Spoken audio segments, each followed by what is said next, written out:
மதுரை மாநகரின் மருத்துவ கட்டமைப்பு மாண்புமிகு தமிழ்நாட்டின் முதலமைச்சருடைய வழிகாட்டுதலோடு தொடர்ந்து மேம்படுத்தும் பணிகளை மக்கள் நல்வாழ்வுத்துறை செய்து வருகிறது.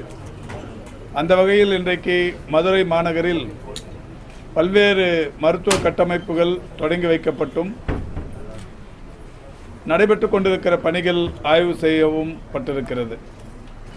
குறிப்பாக இந்த அரசு பொறுப்பேற்றதற்கு பிறகு நானும் மாண்புமிகு அமைச்சர்களும் பல நிகழ்வுகளுக்கு வந்தபோது திருமங்கலம் பகுதியில் அமையப்பெற்றிருந்த ஹோமியோபதி மருத்துவக் கல்லூரி மற்றும் மருத்துவமனை ஒரு ஏரி பகுதியில் அமைந்திருக்கிறது. நீர்பிடிப்பு பகுதியில் அமைந்திருக்கின்ற காரணத்தினால் கட்டிடம் பழுதடைந்து மழைக்காலங்களில் பயன்படுத்தவே முடியாத நிலையும் நிலவுகிறது என்று மாணவர்கள் தொடர் புகார்களை அளித்து வந்தனர். மாண்புமிகு தமிழ்நாட்டின் முதலமைச்சருடைய கவனத்திற்கு அதை கொண்டு சென்றபோது 1975ஆம் ஆண்டு முத்தமிழறிஞர் கலைஞர் அவர்கள் முதலமைச்சராக இருந்தபோது அந்த ஹோமியோபதி மருத்துவக் கல்லூரி மற்றும் மருத்துவமனையை சென்னை கீழ்ப்பாக்கத்தில் 20 படுக்கைகளுடன் தொடங்கி வைத்தார்கள். பிறகு 1982இல் இந்த மருத்துவக் கல்லூரி மருத்துவமனை என்பது மதுரைக்கு மாற்றலானது. மதுரைக்கு அது வந்தபோது ஒரு நீர்பிடிப்பு பகுதியில் கட்டப்பட்டு அது தொடர்ந்து பல்வேறு சவால்களை சந்தித்து வருகிறது. இந்த நிலையில் தொடர்ந்து மாணவர்கள் வைத்த கோரிக்கையை ஏற்று மாண்புமிகு தமிழ்நாட்டின் முதலமைச்சருடைய சீரிய வழிகாட்டுதலின்படி இன்றைக்கு தோப்பூர் எய்ம்ஸ் மருத்துவமனை அமையப்பெறவிருக்கிற அந்த அந்த வளாகத்தையொட்டி 5.11 ஏக்கர் நிலத்தை தேர்வு செய்து இன்றைக்கு நாம் அங்கே ஒரு புதிய மருத்துவ கல்லூரியை, குறிப்பாக ஹோமியோபதி மருத்துவக் கல்லூரி மற்றும் மருத்துவமனையை கட்டுவதற்கு ஆணைகள் வெளியிடப்பட்டு அதற்கான நிதி ஆதாரத்தையும் பெற்று இன்றைக்கு பணிகளை தொடங்கியிருக்கிறோம்.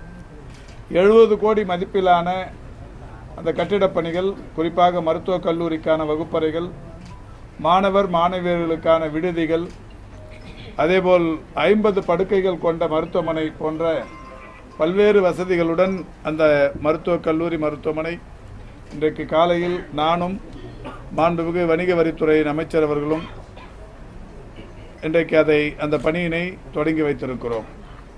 தொடர்ந்து இன்றைக்கு இந்த மதுரை ராஜாஜி அரசு மருத்துவக் கல்லூரி மருத்துவமனையில் மாண்புமிகு தமிழ்நாட்டின் முதலமைச்சர் அவர்களிடத்தில் இந்த மருத்துவக் கல்லூரி மருத்துவமனை நிர்வாகத்தினர் வைத்த கோரிக்கையை ஏற்று குழந்தைகளுக்கான ஒரு மருத்துவ சேவையை மேம்படுத்தும் வகையில் 40 கோடி ரூபாய் செலவில் தரைத்தளம் மற்றும் 5 தளங்களுடன் கூடிய 73,000 சதுரடி பரப்பிலான ஒரு மிகப்பெரிய கட்டிடம் ஒன்று கட்டும் பணிகள் நடைபெற்று கொண்டிருக்கிறது. ஏற்கனவே அங்கே ஒரு குழந்தைகளுக்கான சிறப்பு மருத்துவமனை என்பது 206 படுக்கைகள் கொண்ட மருத்துவமனையாக இருக்கிறது. புதிதாக கட்டப்பட்டு வருகிற 73,000 சதுரடி பரப்பிலான இந்த கட்டிடத்தில் இன்னும் ஒரு 200 கூடுதல் படுக்கைகள் குழந்தைகளுக்கு என்று அமையப்பெறவிருக்கிறது. அப்படியானால் மதுரையில் இந்த ராஜாஜி மருத்துவக் கல்லூரி மருத்துவமனையில் குழந்தைகளுக்கென்று பிரத்யேகமாக 406 படுக்கைகள் கொண்ட ஒரு மருத்துவமனை அமையவிருக்கிறது. அந்த பணியினை நானும் மாண்புமிகு அமைச்சர்களும் இப்பொழுது நேரடியாக ஆய்வு செய்திருக்கிறோம். இப்பொழுது கட்டப்பட்டு கொண்டிருக்கிற கட்டிடத்திற்கும் ஏற்கனவே இருக்கிற கட்டிடத்திற்கும் ஒரு இணைப்பு பாலம், இணைப்பு வழி பாதை ஒன்று அமைய வேண்டும் என்கின்ற கோரிக்கை சம்பந்தப்பட்ட துறை அலுவலர்களால் சொல்லப்பட்டிருக்கிறது. அதற்கும் திட்ட மதிப்பீடுகள் தயார் செய்ய சொல்லியிருக்கிறோம்.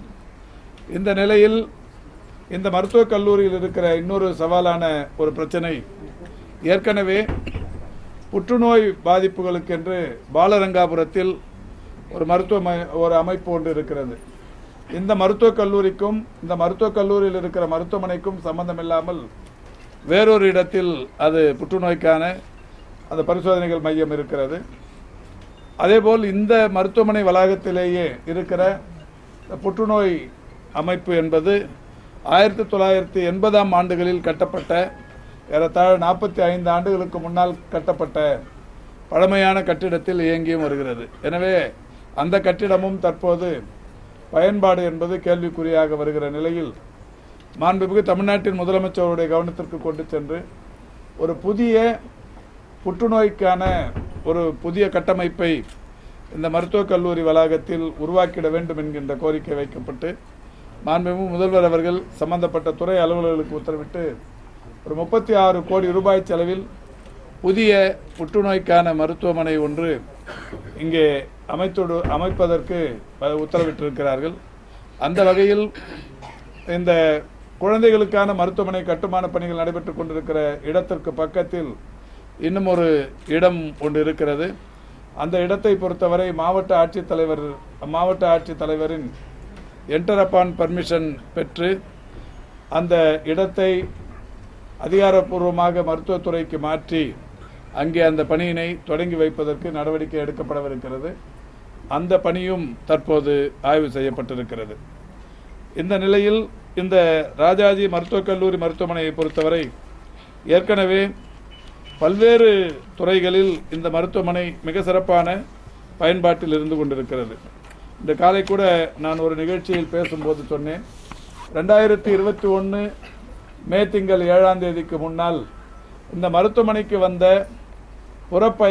மருத்துவ புற பயனாளர்கள் என்று எடுத்துக்கொண்டால் தினந்தோறும் ஒரு 3000 to 4000 வரை இருந்தார்கள். அது தற்போது 7000 to 8000 வரை உயர்ந்திருக்கிறது.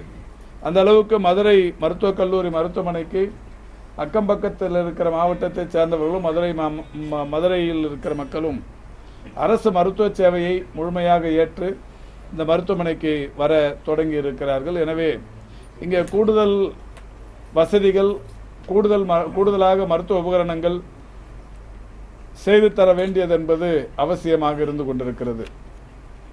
அந்த வகையில் இந்த அரசு பொறுப்பேற்றதற்கு பிறகு இந்த மருத்துவக் கல்லூரி மருத்துவமனைக்கு மட்டும் நானும் நம்முடைய மாண்புமிகு அமைச்சர்கள், பெருமதிப்பிற்குரிய வணிக வரித்துறை அமைச்சர், பெருமதிப்பிற்குரிய தகவல் தொழில்நுட்பத்துறை அமைச்சர் போன்றவர்கள் எல்லாம் ஒரு 7-8 முறை வந்து ஒவ்வொரு முறை வருகிற போதும் ஏதாவது ஒரு புதிய வசதியை, புதிய மருத்துவ உபகரணத்தை இயக்கி வைத்துவிட்டு சென்று கொண்டிருக்கிறோம்.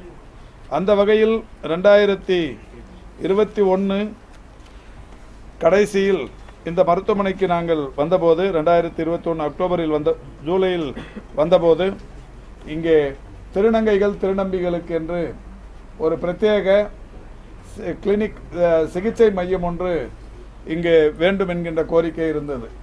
திருநங்கைகளை பொறுத்தவரை திருநங்கைகளாக இருந்தாலும் திருநம்பிகளாக இருந்தாலும் அவர்களுக்கான இந்த அறுவை சிகிச்சைகள் என்பது மும்பை, அதேபோல் தாய்லாந்து போன்ற வெளிநாடுகளுக்கும் சென்று செய்து கொள்ள வேண்டிய சூழல் இருக்கிறது.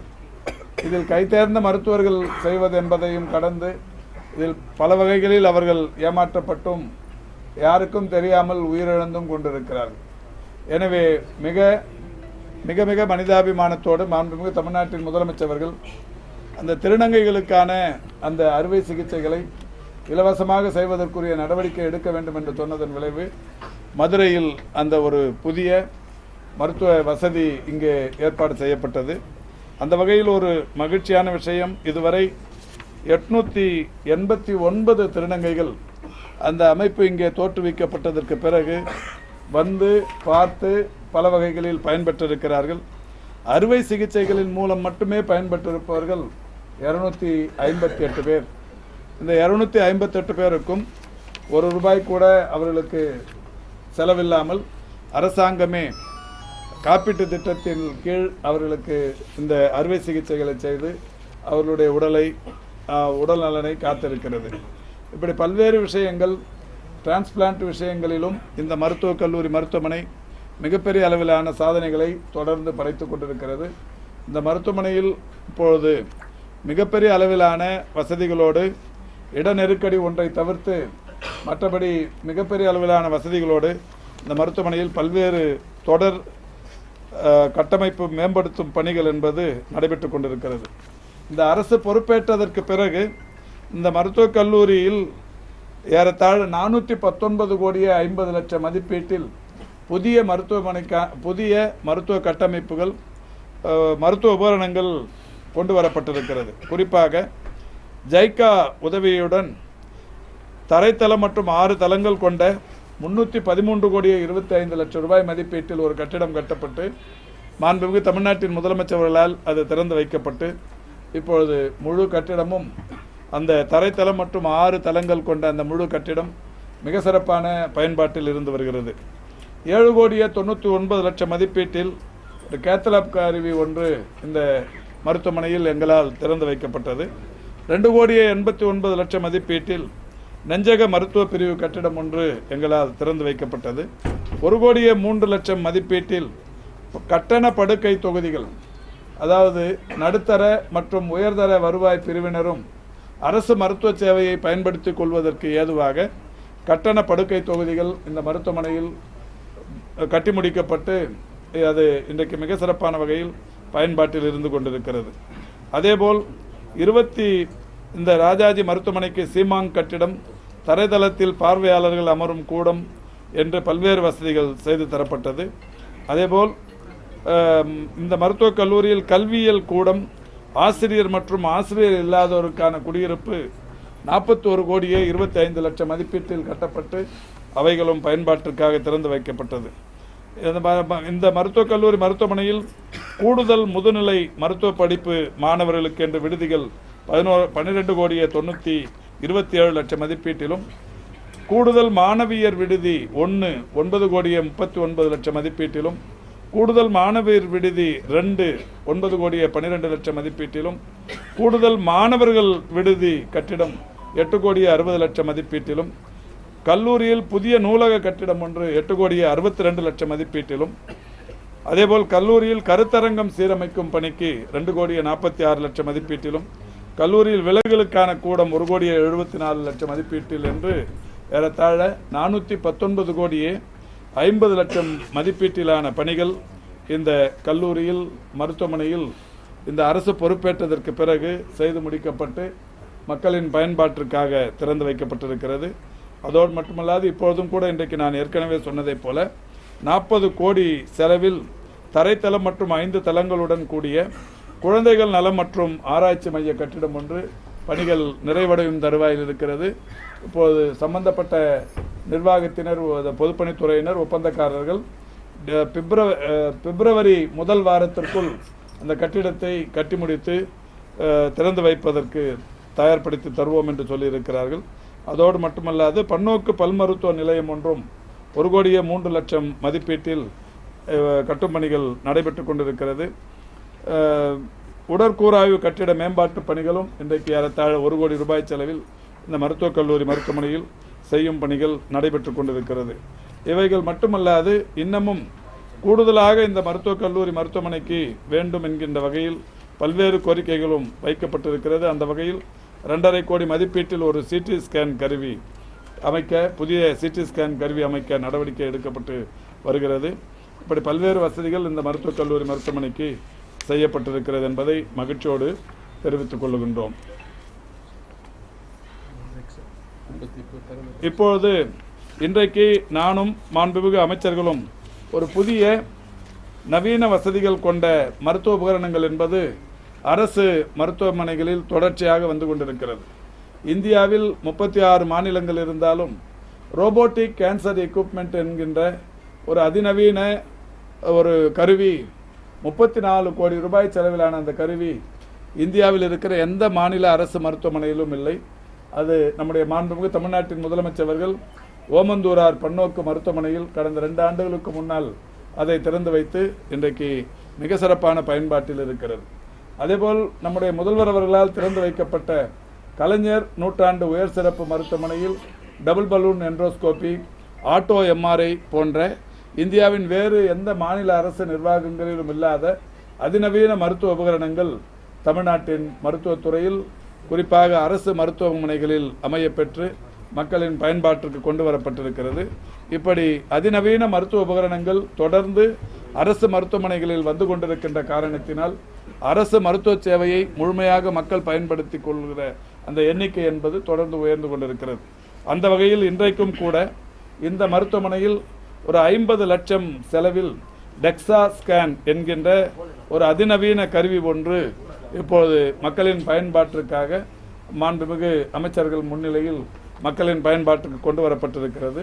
இந்த கருவியை பொறுத்தவரை முதுகெலும்பு அடர்வு குறைவு நோயான ஆஸ்ட்ரியோபோரோசிஸ் ஆரம்ப நிலையில் கண்டறிந்து உதவக்கூடிய ஒரு ஸ்கேன் ஆகும். தென் தமிழகத்தில் முதன்முறையாக அரசு ராஜாஜி மருத்துவமனையில் இன்று அது பயன்பாட்டிற்கு வந்திருக்கிறது. முதுகெலும்பு மற்றும் இடுப்பெலும்பு இவைகளில் நோய் தன்மைகளை கண்டறிந்து அதற்கான சிகிச்சை அளிக்கும் போது எலும்பு முறிவிலிருந்து பாதுகாத்துக் கொள்வதற்கு இந்த ஸ்கேன் கருவி மிகப்பெரிய அளவில் பாதுகாப்பாக இருக்கும். அதேபோல் உடலில் உள்ள கொழுப்பின் அளவை அறிந்து அதற்கேற்ற வகையில் சிகிச்சை அளிப்பதற்கு இந்த ஸ்கேன் பயன்பாட்டில் இருக்கும். இது வெளியில் போய் செய்து கொண்டால் 2500 5000 ரூபாய் வரை செலவாகும். இலவசமாக இந்த மருத்துவக் கல்லூரி மருத்துவமனையில் பொதுமக்களுக்கு இலவச சேவை ஆற்றுவதற்குரிய அந்த கருவி ரூபாய் 50 லட்சம் மதிப்பிலான அந்த கருவி தற்போது மக்களின் பயன்பாட்டிற்காக திறந்து வைக்கப்பட்டிருக்கிறது. சார், தமிழ்நாட்டில் அந்த வடகிழக்கு பருவமழை தொடங்கிடுச்சு. அந்த இதில் காய்ச்சல் தொற்று இந்த மாதிரி சளிகள்லாம் வருது. ஸ்பெஷல் கேம்ப், மெடிக்கல் கேம்ப்ஸ் போய் போகிறது. இப்போ ஏற்கனவே நான் கடந்த ஒரு 4-5 நாட்களுக்கு முன்னால் சென்னையில் நடைபெற்ற பத்திரிகையாளர் சந்திப்பில் சொல்லியிருக்கிறேன். இதுவரை எவ்வளவு மழைக்கால சிறப்பு மருத்துவ முகாம்கள் நடத்தப்பட்டது, எவ்வளவு முகாம்கள் வாகனங்களின் மூலம் அந்த பகுதிகளுக்கு அனுப்பப்பட்டிருக்கிறது. குறிப்பாக துறைக்கு மாண்புமிகு முதல்வர் அவர்களுடைய அறிவுறுத்தலின்படி சொல்லப்பட்டிருக்கிற அறிவுறுத்தல், ஏதாவது ஒரு கிராமத்தில் அல்லது ஏதாவது ஒரு தெருவில் ஒரு 2-3 பேருக்கு காய்ச்சல் பாதிப்பு இருக்குமானால் உடனடியாக அங்கே ஒரு மருத்துவ முகாம் அமைப்பதற்கு நடவடிக்கை எடுக்கப்பட்டிருக்கிறது. கடந்த காலங்களில் வடகிழக்கு பருவமழை தொடங்கியதற்கு பிறகு தொடங்கி மிகப்பெரிய அளவிலான மழை பொழிவுகளுக்கு பிறகு ஒரே நாளில் 1000 முகாம்கள் 10,000 முகாம்கள் என்றெல்லாம் நடத்தப்பட்டு அதிகபட்சமாக ஓராண்டில் மட்டுமே 26,000 முகாம்கள்லாம் கூட நடத்தப்பட்டிருக்கிறது. வடகிழக்கு பருவமழை கடந்த 19ஆம் தேதி தொடங்கி இதுவரை ஒரு வடகிழக்கு பருவமழை பொதுவாகவே ஒரு 87 சென்டிமீட்டர் அளவுக்கு பொழிய வேண்டும். இதுவரை ஒரு 24-25 சென்டிமீட்டர் தான் சராசரியாக பொழிந்திருக்கிறது. இன்னமும் கூட மழை பொழிவு என்பது இப்போது நாளில் ஒரு பகுதி மட்டுமே வந்திருக்கிறது. இன்னும் 3 பகுதி மழை வர வேண்டும். டிசம்பர் 2வது வாரம் வரை இந்த மழை பொழிவு என்பது தொடர்ச்சியாக இருக்கும். அந்த வகையில் இந்த மழையை பொறுத்து, பாதிப்புகளை பொறுத்து முகாம்கள் நடத்துவது என்பது தொடர்ச்சியாக செய்யப்படும். இந்த ஆண்டு இதுவரை நடத்தப்பட்ட முகாம்களின் எண்ணிக்கை 25,460 முகாம்கள் தமிழ்நாடு முழுவதிலும் நடத்தப்பட்டிருக்கிறது. இதில் பயன்பெற்றிருப்பவர்கள் 10,48,852 பேர் பயன்பெற்றிருக்கிறார்கள். இதையும் கடந்து மாண்புமிகு தமிழ்நாட்டின் முதலமைச்சர் அவர்கள் ஆகஸ்ட் திங்கள் 2ஆம் தேதி ஒரு சிறந்த மருத்துவ திட்டத்தை தொடங்கி வைத்திருக்கிறார்கள். நலம் காக்கும் ஸ்டாலின் என்கின்ற ஒரு திட்டம் தமிழ்நாட்டில் தொடங்கப்பட்டிருக்கிறது. அந்த திட்டத்தை பொறுத்தவரை வெறும் காய்ச்சலுக்கும் இருமலுக்கும் மருந்து கொடுக்கிற ஒரு முகாம் அல்ல, முழு உடற் பரிசோதனை என்கின்ற அளவிலான ஒரு மருத்துவ முகாம். அந்த முகாம்கள் 1256 இடங்களில் நடத்தப்படும் என்று அறிவித்தார்கள். அதன்படி சென்னை மாநகராட்சியில் 15 இடங்களிலும் 10 லட்சத்திற்கும் அதிகமான மக்கள் தொகை கொண்ட 5 மாநகராட்சிகளில் தலா 4 இடங்களிலும் 10 லட்சத்திற்கும் குறைவான மக்கள் தொகை கொண்ட 19 மாநகராட்சிகளில் தலா 3 என்கின்ற வகைகளிலேயும் தமிழ்நாட்டில் உள்ள ஒட்டுமொத்த ஒன்றியங்களிலும் ஒரு ஒன்றியத்திற்கு 3 என்கின்ற வகையிலும் 1256 முகாம்கள் நடத்தப்படும் என்று ஆகஸ்ட் திங்கள் 2ஆம் தேதி சென்னையில் நடந்த ஒரு முகாமில் மாண்புமிகு முதல்வர் அவர்கள் அறிவித்தார்கள். அது நேற்றோடு 14 வாரங்கள் முடிவுற்றிருக்கிறது. இந்த 14 வாரங்களில் நடைபெற்றிருக்க ஒவ்வொரு சனிக்கிழமையும் காலை 9 மணி முதல் பிற்பகல் 4 மணி வரை நடைபெறுகிற அந்த முகாம்களில் இன்றைக்கு 14 வாரங்கள் நடத்தப்பட்டிருக்கிறது. 523 முகாம்கள் நடைபெற்று முடிந்திருக்கிறது. இந்த 523 முகாம்களில் பயன்பெற்றிருப்பவருடைய எண்ணிக்கை 8,21,472 பேர். இந்த வகைகளில் மக்களை தேடி மருத்துவம் என்கின்ற திட்டத்தையும் கடந்து மக்களை தேடி முழு உடற் பரிசோதனைகள் என்கின்ற வகையிலும் இந்த 8 லட்சத்திற்கும் மேற்பட்ட மக்கள் பயன்பெற்றிருக்கிறார்கள். மழைக்காலத்தை பொறுத்தவரை மழைக்கு தேவையான அந்த மழைக்கால சிறப்பு மருத்துவ முகாம்கள் எங்கேயெல்லாம் தேவையோ அது இன்னமும் கூட நடத்தப்படும். இதுவரை நடத்தப்பட்ட முகாம்களையும் கடந்து இன்னமும் எங்கேயெல்லாம் அது தேவையோ அவசியமோ அவைகள் தொடர்ந்து நடத்தப்படும். அந்த டெங்கு காய்ச்சல் பாதிப்பு என்பது அதிகரிச்சிருக்கு. குறிப்பாக 2013 மதுரை மாவட்டத்தில் 70க்கும் மேற்பட்டோர் உயிரிழந்திருக்காங்க. இப்போ இந்த ஆண்டு இந்த டெங்கு காய்ச்சலை கட்டுப்படுத்துறதுக்கு வேற என்ன மாதிரியான நடவடிக்கைகள்? டெங்கை பொறுத்த வரைக்கும் உங்களுக்கு நல்லா தெரியும், 2012லையும் 2017லையும் தான் தமிழ்நாட்டிலே அதிகமான உயிரிழப்புகள். 2012 மட்டுமே டெங்கு காய்ச்சலினால் உயிரிழந்தவர்கள் எண்ணிக்கை 66 பேர். 2017 டெங்கு காய்ச்சலினால் உயிரிழந்தவர்கள் எண்ணிக்கை 65 பேர். இந்த 66, 65 இந்த 2 ஆண்டுகள் தான் தமிழ்நாட்டின் வரலாற்றில் அதிகப்படியான டெங்கு காய்ச்சலினால் உயிரிழந்தவர்கள்.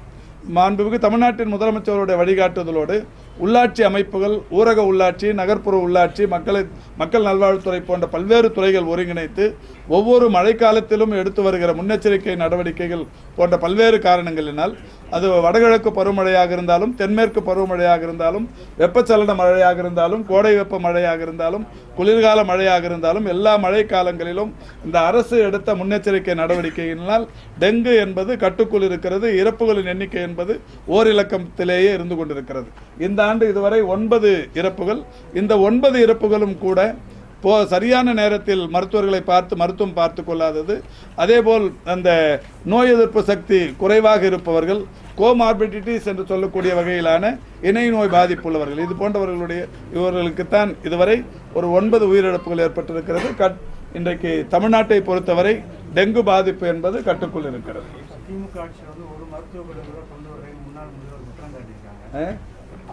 அதாவது இந்த ஆட்சிக்கு வரும்போது 11 மருத்துவக் கல்லூரிகள் அரைகுறையாக இருந்தது. ஒரு 40-50% கட்டுமான பணிகள் முடிவுற்ற நிலையில் இருந்தது.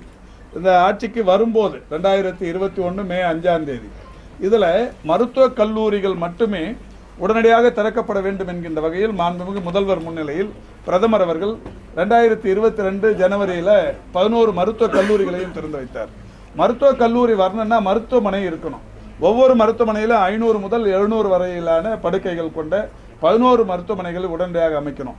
இந்த அரசு பொறுப்பேற்றதற்கு பிறகு எவ்வளவு ஒரு மருத்துவக் கல்லூரிக்கு திட்டமிட்டார்களோ அதே மாதிரி இன்னொரு 50% நிதி ஒதுக்கி இந்த மருத்துவக் கல்லூரிகளில் மருத்துவமனைகள் வந்து கடைசியாக ஒரு 4 மாதங்களுக்கு முன்னால் ஊட்டியில் திறந்து வைத்த மருத்துவமனையோடு சேர்த்து எல்லாவற்றையும் முடித்து கடந்த 4 ஆண்டுகளில் தான் இவைகள் எல்லாம் திறந்து வைக்கப்பட்டிருக்கிறது. எனவே இந்த ஆட்சி வந்ததற்கு பிறகுதான் இந்த மருத்துவக் கல்லூரிகள் முழுமை பெற்று கல்லூரிகளாக பயன்பாட்டுக்கு வந்தது. மருத்துவக் கல்லூரி மருத்துவமனைகள் கடந்த 4 மாதங்களுக்கு முன்னால் வரை கட்டி முடிக்கப்பட்டு பயன்பாட்டுக்கு வந்திருக்கிறது. இதுலேயும் கூட இன்னொன்று என்னன்னா, மருத்துவக் கல்லூரிகள், இந்த மருத்துவக் கல்லூரிகள் எல்லாமே இப்போ வந்ததெல்லாம் கூட இந்த 11மே ஏற்கனவே முத்தமிழறிஞர் கலைஞர்கள் முதலமைச்சராக இருந்தபோது அன்னைக்கு வந்து ஒரு மாவட்டத்திற்கு ஒரு மருத்துவக் கல்லூரின்னு 2011 ஒரு சட்டமன்றத்திலேயே ஒரு தீர்மானத்தை எடுத்துகிட்டு வந்தாங்க. அப்போ வந்து நிறைய மாவட்டங்களில் அப்போ எடுத்துகிட்டு வந்த அந்த ஜிஓ தான் நீண்ட நாட்களுக்கு பிறகு இப்போ அது வடிவம் பெற்றது. இதை நான் வந்து சட்டமன்றத்திலேயே எதிர்க்கட்சி தலைவர் பேசும்போது அதற்கு சரியான விளக்கங்களை அங்கே சொல்லியிருக்கிறோம். அது திரும்ப திரும்ப ஒரே பொய்யை திரும்ப எத்தனை சொன்னால் அது மெய்யாயிடுங்கிற நோக்கத்தில் சொல்கிறாங்க. மக்களுக்கு தெரியும் யார் காலத்தில் எதெல்லாம் வந்ததுங்கிறது மக்களுக்கு தெரியும். இப்போ ஒன்று சொன்னேன், மதுரையில் உங்களுக்கான ஒரு அடையாளத்தை சொல்லியிருக்கிறோம். 82 யார் ஆட்சின்னு உங்களுக்கு நல்லா தெரியும். 82 ஹோமியோபதி கல்லூரி மருத்துவமனையை எங்கே எடுத்து போய் கட்டினாங்கிறதும் உங்களுக்கு தெரியும். ஒரு நீர்பிடிப்பு பகுதியில் ஏரியில் எடுத்து போய் கட்டினாங்க. அது அந்த இடத்துல பயன்படுத்த முடியாத நிலையில தான் இன்னைக்கு ஒரு 70 கோடி ரூபாய் நிதியை வாங்கி வேற ஒரு மேட்டு பகுதியில் அந்த மருத்துவக் கல்லூரி மருத்துவமனையை தொடங்குகிறோம். எனவே இந்த ஒரு திட்டத்தை தொடங்குகிற போது இது முறையாக மக்களுக்கு பயன்படுமா, இது நீண்ட நாட்கள் இந்த மண்ணில் நிலைத்திருக்குமா என்பதையெல்லாம் பார்த்து செய்ய வேண்டும். அதை பார்த்து செய்வது இந்த அரசு பார்க்காமலேயே செய்து அது பாதியிலே விட்டு செல்வது அவர்களுடைய அரசாக இருந்தது. எய்ம்ஸ் உங்களுக்கு தெரியும். எய்ம்ஸ் மருத்துவக் கல்லூரி அதாவது வரும்னு சொன்னது 2018 டிசம்பர் 17 இந்த கல்லூரியும் மருத்துவமனையும் வரும்னு சொல்லி ஒன்றிய அரசாங்கம் அன்றைக்கி அறிவித்தாங்க. 2018 டிசம்பர் 17 இந்த இது என்னென்னா அன்றைக்கி அறிவித்தது எத்தனை இடத்துல அறிவித்தாங்கன்னா ஒரு 6-7 இடத்துல அறிவித்தாங்க. இந்த கல்லூரிகள்லாம் பஞ்சாபில் வந்து பதித்ரா, அஸ்ஸாமில் கவுஹாத்தி, இமாச்சல் பிரதேசத்தில் பிலாஸ்பூர், தமிழ்நாட்டில் மதுரை, பீகாரில் தர்பங்கா, ஜம்முவில் வந்து சம்பா, காஷ்மீரில் அவந்திபுரா 7 இடத்துல வரும்னு அறிவித்தாங்க. இந்த 7 இடத்துல எய்ம்ஸ் மருத்துவக் கல்லூரி வரும்னு சொன்னதில் 6 இடம் தமிழ்நாடு நீங்களாக 6 இடத்துலையும் நிதி ஆதாரம் யாருதுன்னா ஒன்றிய அரசு. இதை நீங்கள் நல்லா குறிப்பெடுத்துக்கணும். 7 எய்ம்ஸ் மருத்துவக் கல்லூரிகள் வரும் என்று அறிவிக்கப்பட்டது. 7ல் 6 இடம் தமிழ்நாடு நீங்களாக 6 இடங்கள் மருத்துவக் கல்லூரிகள் அமைவதற்கு, மருத்துவக் கல்லூரி மருத்துவமனைகள் அமைவதற்கு ஒட்டுமொத்த நிதி ஆதாரம் ஒன்றிய அரசாங்கத்தது. ஆனால் இந்த தமிழ்நாட்டில் வர அறிவித்த இந்த மருத்துவக் கல்லூரியை பொறுத்த வரைக்கும் 85% ஜைக்கா, ஜப்பான் பன்னாட்டு கூட்டுறவு முகமைங்கிற ஒரு அமைப்பிலிருந்து கடன் வாங்கிறது. 15% மட்டும் ஒன்றிய அரசாங்கம். இந்த நிலையில தான் அது அதாவது 18 தீர்மானம் போட்டாலும் அது அடிக்கல் நாட்டினது எப்பன்னு பார்த்தீங்கன்னா பிரதமர் வந்து அடிக்கல் நாட்டினது தேர்தலுக்கு முன்னால கடந்த 2019 ஜனவரி 27 அடிக்கல் நாட்டினாங்க. மாண்புமிகு பிரதமர் இன்றைய எதிர்க்கட்சி தலைவர் தேர்தல் வரும் என்பதை மனதில் வைத்து 2019 உங்களுக்கு மே மாதம் பார்லிமெண்ட் எலெக்ஷன் நல்லா தெரியும். அப்போ ஏப்ரல் மார்ச்சிலேயே வந்து நோட்டிஃபிகேஷன் வரும்னு தெரியும். அப்போ அந்த பாராளுமன்ற தேர்தலை மனதில் வைத்துக்கொண்டு ஜனவரி 27 வந்து அடிக்கல் நாட்டினாங்க 2019. 2019 ஜனவரியில் அடிக்கல் நாட்டி 2021 மே 7 வரைக்கும் ஒன்றுமே நடக்கலை. இந்த அரசு பொறுப்பேற்றதற்கு பிறகு மாண்புமிகு தமிழ்நாட்டின் முதலமைச்சர் அவர்கள் உடனடியாக அதுக்கு வந்து ஒரு 222.4 ஏக்கர் நிலத்தை கொடுக்கறதுக்கு நிலமாற்று அதை மாற்றுவதற்குரிய அரசாணையை வெளியிட்டார்கள். 2021 அக்டோபர் 18 அந்த ஆணை பிறப்பிக்கப்பட்டது. 2021 அக்டோபர் யார் ஆட்சின்னு தெரியும். மாண்புமிகு முதல்வர் வந்ததுக்கு அப்புறம் தான் இந்த 222 ஏக்கர் நிலத்தை நிலமாற்றம் செய்து அவர்களுக்கு முறையாக அறிவித்தது இந்த எய்ம்ஸுக்கு. அதுக்கப்புறம் மாண்புமிகு முதல்வர் அவர்கள் 2021 ஜூன் திங்கள் 17 மாண்புமிகு பிரதமர் அவர்களை நேரில் சந்திக்கிறார். நேரில் சந்தித்த போது இந்த எய்ம்ஸ் மருத்துவக் கல்லூரி மருத்துவமனை அமைய வேண்டிய அவசியத்தையும் அந்த பணிகளை துரிதப்படுத்திட வேண்டும் என்றும் கடிதத்தின் வாயிலாகவும் நேரடியாகவும் சொல்லுகிறார். அது மட்டும் இல்லை, 2022 ஜனவரி 12 மாண்புமிகு முதல்வர் அவர்கள் ஒன்றிய அமைச்சர் அன்றைக்கு மன்சுக் மாண்டவியா இருந்தாங்க. அவங்க கையிலையும் கோரிக்கை வைத்து உடனடியாக எய்ம்ஸ் மருத்துவக் கல்லூரி மருத்துவமனை பண்ணுறேன்றாங்க. அதுக்கு அடுத்து நான் மாண்புமிகு முதல்வர் அவர்களுடைய வழிகாட்டுதலோடு எப்பொழுதெல்லாம் டெல்லிக்கு சென்றேனோ 2021 October 27, 2021 July 9, 2021 July 15, 2021 September 3, 2021 October 27, 2022 April 1, 2022 June 26, 2022 September 6, 2023 ஜனவரி 6, 2023 ஆகஸ்ட் 3 இத்தனை தேதியில் நான் ஒன்றிய அமைச்சரை சந்தித்திருக்கிறேன். ஒன்றிய அமைச்சரை சந்தித்த போதெல்லாம் எங்களுடைய பிரதான கோரிக்கை, முதல் கோரிக்கை மதுரையில் எய்ம்ஸ் மருத்துவமனையை உடனடியாக அமைப்பதற்குரிய நடவடிக்கைகளை எடுக்க வேண்டும் என்பது. ஆனால் அது வரைக்கும் எதுவும் பண்ணாமல் 2022 என்ன பண்ணாங்கன்னா ஒரு 50 மாணவர்களை எய்ம்ஸ் மருத்துவக் கல்லூரி மருத்துவமனையில் படிப்பதற்கு செலக்ட் பண்ணிட்டாங்க. எய்ம்ஸ் மருத்துவக் கல்லூரி மருத்துவமனை ஒரு கட்டாந்தரையில் படிப்பதற்கு 50 மாணவர்களுக்கு அனுமதி வழங்கிவிட்டார்கள்.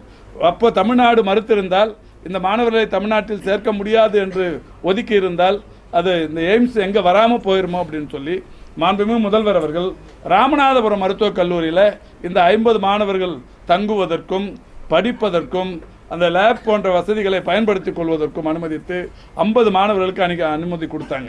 2022, 2023, 2024, இந்த வருஷம் 2025 இந்த 4 வருஷத்தில் 200 மாணவர்கள் எய்ம்ஸ் சார்பில் இப்போது ராமநாதபுரத்தில் படித்து கொண்டிருக்கிறார்கள். நான் இன்றைக்கி காலையில் கூட சொன்னேன், இந்த மருத்துவக் கல்லூரியை உடனடியாக விரைந்து ஒன்றிய அரசு கட்டி முடிக்கணும். என்னென்னா கட்டி முடிக்கலைன்னா இன்னும் 1 வருஷம் 1.5 வருஷத்துக்குள்ளே இதை முடிக்கலைன்னா ஃபஸ்ட்டு பேட்ச்சு எய்ம்ஸ் மருத்துவக் கல்லூரியை பார்க்காமையே டிகிரி வாங்கின்னு வெளியில் போயிடுவாங்க. உங்களுக்கு ராமநாதபுரம் கல்லூரியில் படிச்சுட்டு நாங்கள் எய்ம்ஸில் படிச்சுட்டோன்ட்டு சொல்லிட்டு வெளில போயிடுவாங்க.